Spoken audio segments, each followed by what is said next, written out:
Assalomu alaykum. Qadrli tomoshabinlar va kanalimizning doimiy kuzatuvchilari. Men bugun sizlarga shunday bir muhim yangilik bilan murojaat qilmoqchimanki, bu ma'lumot har birimiz uchun, ayniqsa hurmatli nafaqaxo'rlarimiz uchun hayotiy ahamiyatga ega. Siz ham kunlik ro'zg'or tashvishlari, doimiy qimmatlashayotgan narxlar fonida pensiyangizni qanday qilib yetkazib yashayman deya o'ylanib qolasizmi? Dorilaringizga, kommunal to'lovlaringizga, oziq-ovqatingizga pul yetishmasligidan qiynalasizmi? Aynan mana shu og'riqli nuqta, mana shu muammo ko'plab yurtdoshlarimizni azoblaydi. Ammo bugun men sizlarga hukumatimiz tomonidan qabul qilingan va mamlakatimizdagi 100 minglab nafaqaxo'rlarning hayotini tubdan o'zgartirishi mumkin bo'lgan bir hujjat haqida gapirib bermoqchiman. Bu shunchaki kichik bir o'zgarish emas, balki katta yengillik va umid bag'ishlovchi yangilikdir. Shuning uchun iltimos diqqatingizni jamlang, chunki bugungi ma'lumotni oxirigacha eshitish shart. Videoni oxirigacha tomosha qiling, toki barcha tafsilotlarni tushunib yeting va bu imkoniyatdan to'liq foydalana oling. Eng muhimi, bu videoni nafaqat o'zingiz ko'ring, balki oila a'zolaringizga, qo'shnilaringizga, tanishlaringizga, ayniqsa nafaqada bo'lgan yaqinlaringizga yuboring. Oldindan aytmoqchiman, bu yangilik shoshilinch xarakterga ega bo'lishi mumkin. Shuning uchun kechikmasdan harakat qilish juda muhim.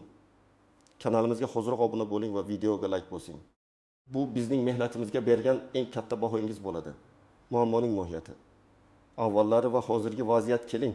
Avval vaziyat qanday bo'lganini tahlil qilsak. Mamlakatimizda pensiyalar indeksatsiyasi, ya'ni inflyatsiya darajasiga mos ravishda oshirilishi an'anaviy tarzda yiliga 1 yoki 2 marta amalga oshirilardi. Bu jarayon odatda byudjet parametrlari tasdiqlangandan so'ng ma'lum bir muddat o'tib kuchga kirardi. Masalan, bir muddat o'tib indeksi, ya'ni inflyatsiya taxminan 11-12% ga oshgan bo'lsa, pensiyalar ham xuddi shuncha miqdorda yoki biroz kamroq miqdorda oshirilar edi. Ammo bu oshirish doimo inflyatsiyadan ortda qolishi mumkin edi. Chunki narxlar yil davomida uzluksiz o'sib borardi. Pensiyalar esa faqat ma'lum bir sanadan boshlab ko'tarilardi. Bu esa nafaqaxo'rlarimizning xarid qobiliyatini sezilarli darajada pasaytirardi. Tasavvur qiling, sizga 1000 yanvardan oshirilgan pensiya tayinlangan bo'lsa-da, may oyiga kelib narxlar shunchalik ko'tarilib ketganidan siz o'sha yanvardagi pulingizga avvalgi miqdorda mahsulot sota olmas edingiz. Bu jarayon ko'plab nafaqaxo'rlarimizni moliyaviy qiyinchiliklarga duchor qilar edi. Ular hatto oddiy ehtiyojlarni qondirishda ham qiynalib qolishardi. Dorilarning qimmatlashishi, kommunal to'lovlarning oshishi, oziq-ovqat mahsulotlarining narxlaridagi doimiy o'zgarishlar ularning hayotini yanada murakkablashtirardi. Pensiya tizimi juda murakkab bo'lib, ba'zi holatlarda, masalan, ish staji yetarli bo'lmaganlar yoki ma'lum toifadagi nogironligi bo'lgan shaxslar uchun pensiya miqdori minimal darajada qolardi. Bu esa ularning turmush darajasiga salbiy ta'sir ko'rsatardi. Endi esa eng muhimiga o'tamiz. Hukumatimiz tomonidan imzolangan yangi qarorga binoan pensiya ta'minoti tizimiga juda muhim va tubdan o'zgarish kiritildi. Bu o'zgarish faqatgina foiz miqdorini oshirishdan iborat emas, balki butun tizimga yangicha yondashuvni joriy qiladi. Gap shundaki, endilikda pensiyalar har chorakda avtomatik ravishda inflyatsiya darajasiga bog'liq holda indeksatsiya qilinadi. Ya'ni har 3 oyda bir marta iste'mol narxlari indeksining o'zgarishi tahlil qilinadi va shu asosda pensiya miqdorlari qayta ko'rib chiqiladi. Bu degani, narxlar ko'tarilishi bilan birga sizning pensiyangiz ham tezkorlik bilan mos ravishda oshib boradi. Shunday qilib, sizning xarid qobiliyatingiz doimiy ravishda himoya qilinadi. Bu nafaqaxo'rlarimizning ijtimoiy himoyasini kuchaytirishga qaratilgan juda kuchli qadamdir. Avvalgi tizimda bu jarayon juda sekin va kechikib amalga oshirilardi. Endi esa bu tizim yanada operativ va samarali bo'ladi. Eng qizig'i, ushbu yangi qaror doirasida ma'lum toifadagi nafaqaxo'rlar uchun bir martalik qo'shimcha rag'batlantirish to'lovi ham nazarda tutilgan. Bu to'lov ayniqsa uzoq yillar davomida mamlakatimiz taraqqiyotiga hissa qo'shgan, mehnat faxriysi bo'lgan, shuningdek og'ir ijtimoiy vaziyatda yashayotgan keksa avlod vakillariga qaratilgan. Batafsil tahlil, nimani bilishingiz kerak? Kimlar xavotir olsin, kimlar olmasin? Keling, ushbu yangilikni chuqurroq tahlil qilib chiqaylik. Kimlarga bu qoida tegishli va kimlar uchun ayniqsa muhim? Birinchi navbatda bu yangi avtomatik indeksatsiya tizimi barcha turdagi pensiyalar, ya'ni yoshga doir pensiyalar, nogironlik pensiyalari va boquvchisini yo'qotganlik pensiyalariga tegishli. Ya'ni siz qanday turdagi pensiya olmasangiz ham bu yangilik sizga bevosita ta'sir qiladi. Sizning pensiyangiz miqdori har 3 oyda mamlakatdagi inflyatsiya darajasiga qarab qayta ko'rib chiqiladi va mos ravishda oshiriladi. Bu sizning pulingizning qadri tushib ketishiga yo'l qo'ymaydi. Endi esa bir martalik qo'shimcha rag'batlantirish to'lovi haqida gaplashamiz. Bu to'lov hamma uchun emas, balki aniq belgilangan mezonlarga javob beradigan nafaqaxo'rlarimiz uchun mo'ljallangan. Hukumat qarorida aytilishicha, bu to'lov quyidagi toifadagi fuqarolarga beriladi. 1. Chaqabin yoshdan oshgan nafaqaxo'rlar, hayotini mamlakat taraqqiyotiga bag'ishlab keksalik gashtini surayotgan hurmatli yaqin yoshdan oshgan onaxon va otaxonlarimiz uchun bu alohida e'tibor belgisi. Ular o'z hayotining eng qiyin pallalarida ham o'z davlati tomonidan qo'llab-quvvatlanayotganini his etishlari kerak. 2. Kamida 1 yil mehnat stajiga ega bo'lgan nafaqaxo'rlar. Bu toifa ko'p yillar davomida tinimsiz mehnat qilib iqtisodiyotimizning turli sohalarida faoliyat yuritgan, jamiyatimiz rivojiga ulkan hissa qo'shgan insonlardir. Ularning mehnatini qadrlash, ularga munosib ehtirom ko'rsatish jamiyatimizning burchidir. 1. Guruh nogironligi bo'lgan shaxslar. Ular pensiya yoshiga yetgan bo'lishidan qat'iy nazar bu toifa har doim ijtimoiy himoyaga muhtoj bo'lgan. Ularning hayot sharoitlarini yaxshilash, ularga qo'shimcha moddiy yordam ko'rsatish davlatimizning ustuvor vazifalaridan biridir. Keling, konkret misollar bilan tushuntiray. Birinchi misol, Toshkent shahridan 75 yoshli Oysha buvi. U 1 yildan ortiq vaqt davomida maktabda o'qituvchi bo'lib ishlagan. Uning pensiyasi hozirda 1 million 800 ming so'mni tashkil qiladi. Oysha bu ushbu yangilikdan oldin har bir pensiya oshirilishini uzoq kutardi. Endi esa har chorakda agar inflyatsiya 2-3% bo'lsa, uning pensiyasi ham shunga mos ravishda avtomatik ravishda oshadi. Misol uchun, birinchi chorakda inflyatsiya 3% bo'lsa, uning pensiyasi 24 ming so'mga ko'tariladi. Ikkinchi chorakda yana 2% bo'lsa, u yana qo'shimcha miqdor oladi. Eng muhimi, Oysha bu 4 yildan ortiq stajga ega bo'lganligi sababli u bir martalik qo'shimcha to'lovni ham olish huquqiga ega bo'ladi. Bu qo'shimcha to'lov u uchun kutilmagan, ammo juda foydali bo'lgan pul mablag'ini anglatadi. Bu unga dorilarga yoki nabirlarga sovg'alar olishga yordam beradi. Ikkinchi misol, Navoiy viloyatidan Olsaqsi yoshli Anvar aka. U 35 yillik ish stajiga ega bo'lib, hozirda nafaqada. Anvar akaning pensiyasi 1 million 600 ming so'm.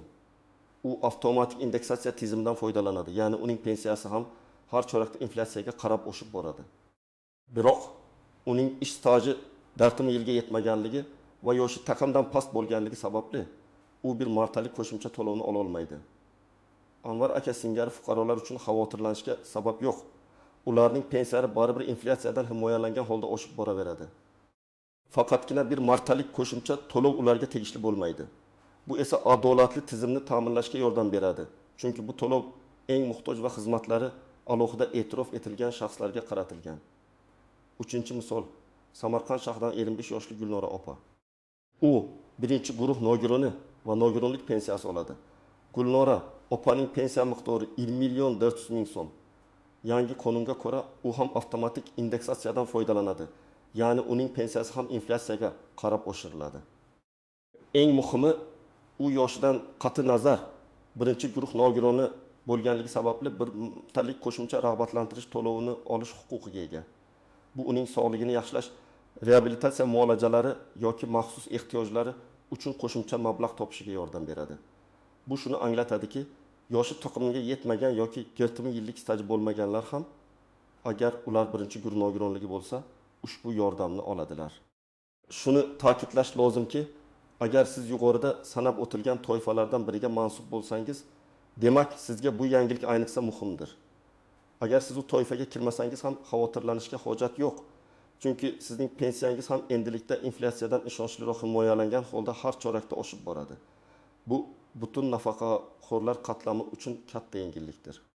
Istisnolar, tuzoqlar va noaniq nuanslar har qanday yangi qonun yoki qarorda bo'lgani kabi ushbu qarorda ham ba'zi istisnolar, e'tibor berish kerak bo'lgan jihatlar va noaniq nuanslar mavjud. Ular haqida ham bilishingiz kerak, toki keyinchalik tushunmovchiliklar kelib chiqmasin. Birinchi istisno, pensiyani boshqa manbalardan olayotganlar. Agar siz nafaqaxo'r bo'lsangiz-u, lekin sizga pensiya Moliya vazirligi huzuridagi pensiya jamg'armasi emas, balki boshqa idoralar masalan, Mudofaa vazirligi, Ichki ishlar vazirligi yoki Davlat xavfsizlik xizmati tomonidan tayinlangan bo'lsa, bu yangilik sizga bevosita ta'sir qilmasligi mumkin. Odatda bu idoralar o'z pensiya tizimlariga ega bo'lib, ularning oshirish tartiblari alohida qoidalar bilan belgilanadi. Biroq ko'pincha hukumatning umumiy qarorlari ularning tizimlariga ham mos ravishda tatbiq etiladi. Lekin buning uchun alohida idoraviy buyruq yoki tasdiq kerak bo'lishi mumkin. Shuning uchun agar siz shunday toifadagi nafaqaxo'r bo'lsangiz, o'zingizning tegishli idorangizga murojaat qilib, aniqlik kiritishingiz shart. Ikkinchi nuansa: pensiya chiqish arafasida turganlar. Agar siz yaqin orada pensiyaga chiqishni rejalashtirayotgan bo'lsangiz, bu yangilik sizga qanday ta'sir qiladi? Yangi indeksatsiya tizimi pensiya tayinlangan kundan boshlab amal qiladi. Ya'ni siz pensiyaga chiqqaningizdan so'ng sizning pensiyangiz ham xuddi boshqa nafaqaxo'rlar kabi har chorakda qayta indeksatsiya qilinadi. Bir martalik qo'shimcha to'lov masalasida esa siz uni olishingiz uchun yuqorida sanab o'tilgan mezonlarga taqdim yosh, bitim yil staj, birinchi guruh nogironligi javob berishingiz kerak bo'ladi. Pensiyaga chiqqaningizdan keyin darhol bu to'lovni kutishingiz shart emas, chunki u sizga pensiya tayinlangan vaqtda ushbu toifalarga kirsangizgina beriladi. Uchinchi tuzoq: ma'lumotlar yangiligi va to'g'riligi. Ba'zida pensiya jamg'armasi ma'lumotlar bazasida sizning stajingiz, tug'ilgan sanangiz yoki nogironlik guruhingiz bo'yicha eski yoki noto'g'ri ma'lumotlar saqlanib qolgan bo'lishi mumkin. Agar siz 40 yildan ortiq stajga ega bo'lsangiz, pensiya jamg'armasining ma'lumotlarida bu ko'rsatilgan bo'lmasa, siz avtomatik ravishda bir martalik to'lovni olmasligingiz mumkin. Shuning uchun o'z ma'lumotlaringizni tekshirish juda muhim. Bu ayniqsa mehnat daftarchasi yo'qolgan yoki uning ichida yozuvlar tartibsiz bo'lgan holatlarda dolzarbdir. Ba'zi odamlarning pensiya hujjatlarida xatolar bo'lishi mumkin. Bu esa ularning haqli to'lovlarni ola olmasligiga sabab bo'lishi mumkin. 4-nuansa: qo'shimcha to'lovning avtomatikligi. Bir martalik qo'shimcha to'lovni olish uchun murojaat qilish kerakmi yoki u avtomatik tarzda hisoblanadi?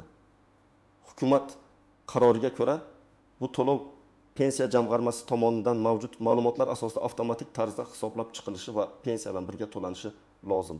Ammo yuqorida aytib o'tganimizdek, agar sizning ma'lumotlaringizda xatoliklar bo'lsa yoki ba'zi hujjatlar yangilanmagan bo'lsa, u holda avtomatik to'lov amalga oshmasligi mumkin. Bunday holatlarda albatta pensiya jamg'armasining hududiy bo'limiga murojaat qilish talab etiladi. Ba'zi hollarda fuqarolarning ma'lumotlar bazasida to'liq aks etmagan bo'lishi mumkin. Shuning uchun faollik ko'rsatish maqsadga muvofiqdir. 5-nuansa: qarorning kuchga kirish sanasi. Har qanday yangi qonun yoki qarorning o'z kuchga kirish sanasi bo'ladi. Hukumat tomonidan imzolangan bu hujjat qachondan boshlab amalda bo'lishini aniq bilish kerak. Odatda bunday o'zgarishlar e'lon qilingan kundan yoki hujjatda ko'rsatilgan sanadan boshlab kuchga kiradi.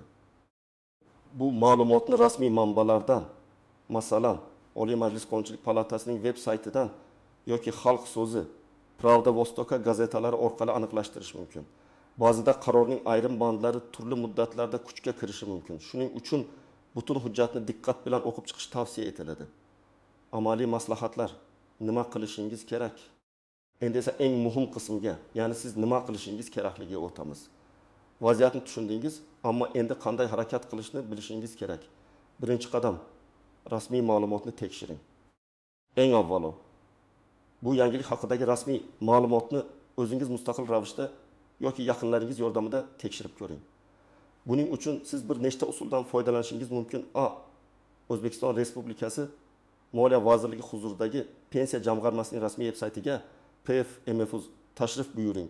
Yangiliklar bo'limida tegishli qarorning to'liq matni joylashtirilgan bo'lishi kerak. Mahalliy gazetalarni, masalan, Xalq so'zi yoki Pravda Vostoka gazetalarini o'qing. Bu kabi muhim yangiliklar odatda ularda batafsil yoritiladi. Hukumatning rasmiy Telegram kanallarini yoki boshqa ijtimoiy tarmoq sahifalarini kuzating. U yerda ham yangiliklar tezkorlik bilan joylashtiriladi. Bu ma'lumotlarni tekshirish sizga to'liq ishonch beradi va keyingi harakatlaringizni to'g'ri rejalashtirishga yordam beradi. Ikkinchi qadam: o'z ma'lumotlaringizni tekshiring. Agar siz bir martalik qo'shimcha to'lov olish huquqiga ega deb hisoblasangiz, sizning shaxsiy ma'lumotlaringiz pensiya jamg'armasi bazasida to'g'ri va to'liq aks etganiga ishonch hosil qiling. Buni amalga oshirish uchun yashash joyingizdagi pensiya jamg'armasi hududiy bo'limiga shaxsan tashrif buyuring. O'zingiz bilan pasportingizni, pensiya guvohnomangizni agar mavjud bo'lsa va mehnat daftarchangizni oling.